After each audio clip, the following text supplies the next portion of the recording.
In recent time, there has been hike in the price of transportation. This is as a result of the fuel subsidy removal by the federal government. We are in the streets of Lagos Island to ask Nigerians how their daily activities are being affected by this new development. As Nigerians grapple with the reality of the fuel subsidy removal, employers of labor are considering several work modes that can serve as viable coping mechanisms.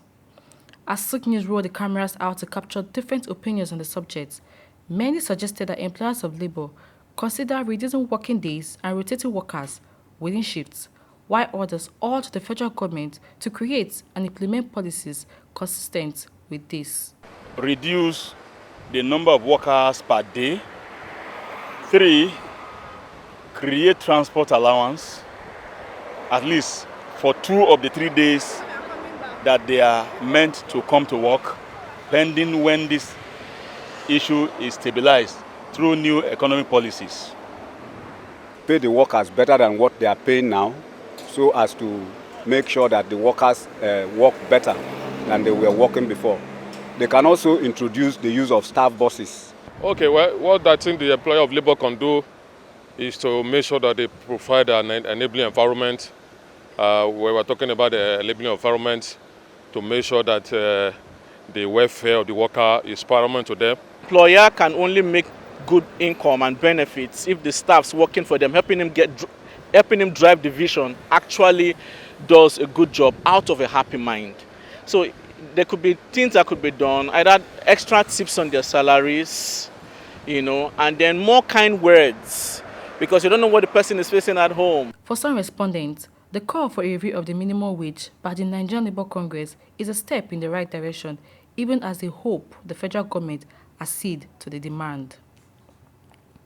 Akpan and some other respondents expressed support for the proposed minimum wage review by the Nigerian Labour Congress, calling on the federal government to take necessary steps for its implementation. And have large-scale businesses should try to use their influence to reach out to people in government and see how they can ease things for the common masses. They are there.